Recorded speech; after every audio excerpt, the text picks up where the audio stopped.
Hey everybody, this is Ori from OneScales, and in this video I'm going to show you how to determine which Shopify page checkout layout is better for you, either the 3-page or the 1-page. If you've actually switched it, you used to have a 3-page and then you switched to 1-page, you can actually see which one is performing better, which one has the most conversions, which one has the least amount of abandonments.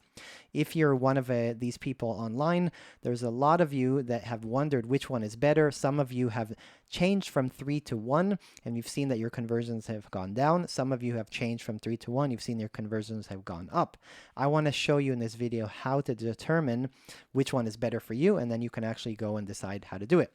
Okay, so very simply, how do you do that? If you've changed it from 3 to 1, you're going to go to your analytics, reports. You're going to search for online store conversion over time. You can search, for example, for the word time.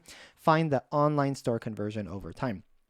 Note, this is actually a demo store. I cannot show you real life store data, but I've actually made some kind of fake real data just to show you a little bit better in a spreadsheet. But what you're going to do is you're actually going to see all the reports right here. And in particular, you're going to look at these two columns, reach checkout and sessions converted. Reach checkout means they've actually arrived to the checkout page, either the 3 or the 1. And session converted means they've actually purchased. So we're going to look at the percentage between the people that arrived here that came here. We're going to show you all the details right here. So what you're going to want to do in general is you're going to actually change the dates to create 4 reports. Okay, so the first thing you're going to do is remove the comparison. We don't want to have a comparison.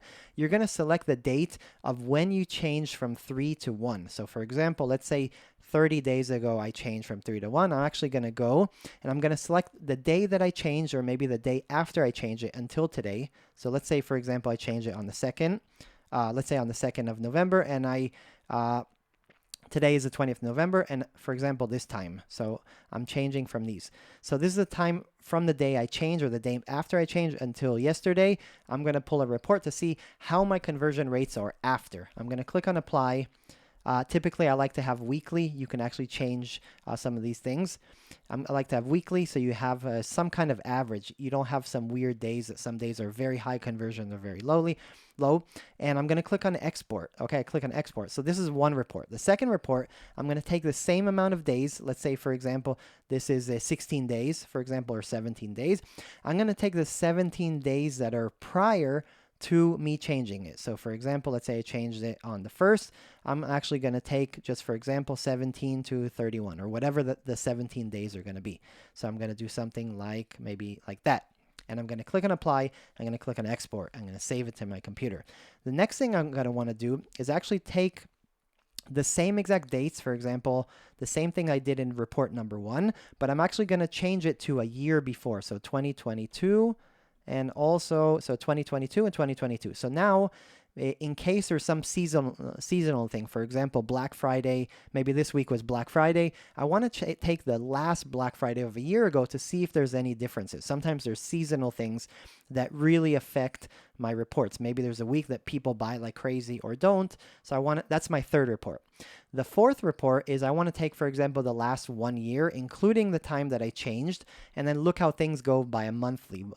So for example, January, what's the average, February, et cetera, until today, and I can actually see a bigger, larger scale to rule out any kind of seasonality, difficulties, changes, stuff like that. So I'm going to have 4 reports. And what I'm going to do after I export them, I'm going to open my Excel or Google Sheet, and I'm actually going to put all the reports in one sheet, either separately or in one sheet. I like to put in one sheet. So this, for example, is how right here, these are things I've added, so don't worry about this, but your report will have these columns: month, total sessions, total carts, total checkouts, totals, orders placed, and total conversions. You have this with the time frame that you have, for example, bi-weekly or monthly, whatever you did. This sheet is sample data. I made something that seems kind of relevant, but I cannot show you real store information, but this is something that will show you how it might look. So what I'm going to do here, I'm going to actually only focus on these things, right? Total checkouts and total orders placed. So everything else is not relevant to this topic of this video. So what I'm going to do, I'm going to add a new column here called abandoned checkouts. I type in abandoned checkouts. And I'm going to add some formula. Basically, I want to know what are the abandoned checkouts. How do I know that? I basically have a simple formula that says 100% minus this E2 minus D2, right? This one. So how many people didn't check out? And then what I'm going to do, I'm going to take this number and I'm actually going to make it a percentage sign so it makes sense. So this is the number of people, or the percentage of people that abandoned. They got to the checkout page and then they did not buy. They left, they are gone, they did not buy at all. Okay, so the general idea is if I compare the before I changed to my new checkout layout and after, if the number, the abandoned checkouts went up, the more people abandoned, less people bought, then something is wrong. Maybe I want to revert it back. Okay, so I hope that makes sense. So for example, this is before I changed and this is after I changed. And then what I did is I basically took my data right here, the month data right here, and I actually took my abandoned checkouts right here, all this data, and I actually copied it right here. So for example, I copy, let me paste without my formulas, copy values, and then I actually want to sort it out. I want to sort it out by time, so something like that. Okay, and then what I did is actually when I took all of this information, I actually created a chart. Click on chart.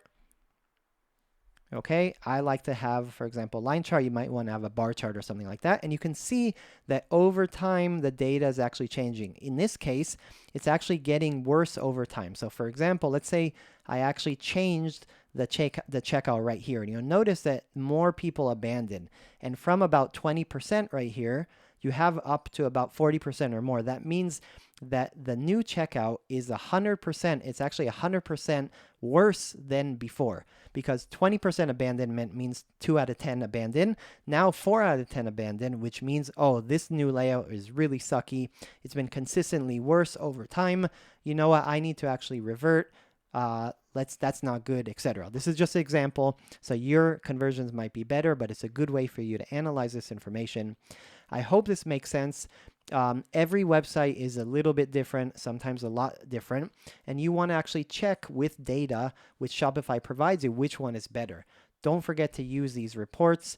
If you have a specific question about yours, you don't know how to analyze it, you don't know what's going on, let us know. Maybe we can help you. If it's something not too private, if you can share it publicly, we can try to help. Others in the community can try to help. Get your data first and then do good. One more thing I want to do before I conclude this video is make sure that you give enough time and enough data to actually analyze the differences. So for example, if you change your checkout layout last week, most likely 1 week is not enough data to determine which one is better, the 1 or the 3-step checkout. You need to give enough weeks or enough months and enough orders and traffic in order to understand if it's actually better or not, because of seasonality, because of statistics, because of many different reasons. Make sure that at minimum you have at least 100 orders of before you change and 100 orders of after, I would actually do a lot more than that, but I would say the total minimum is at least 100 orders of data. You can compare before and after. Be careful. Try to gather as much information as possible. If you're not sure, if it's only like 5% different, 12% difference, and you have a few orders, I would not change it at all. I would gather more information and make sure that you have correct conclusions before you actually mess up something, right? So be very careful about that. I hope this makes sense. If you like this video and others, let me know. Please subscribe, like, share, say hello, contact us on the website. Tell us how you use it, what's better for you. We would love to know what's better, what's worse. We would love to know if you have a better way to analyze it. Maybe use Google Analytics 4 for it, or maybe you have some extra things. Let us know. We love your input. We hope you enjoyed this video, and thank you very much.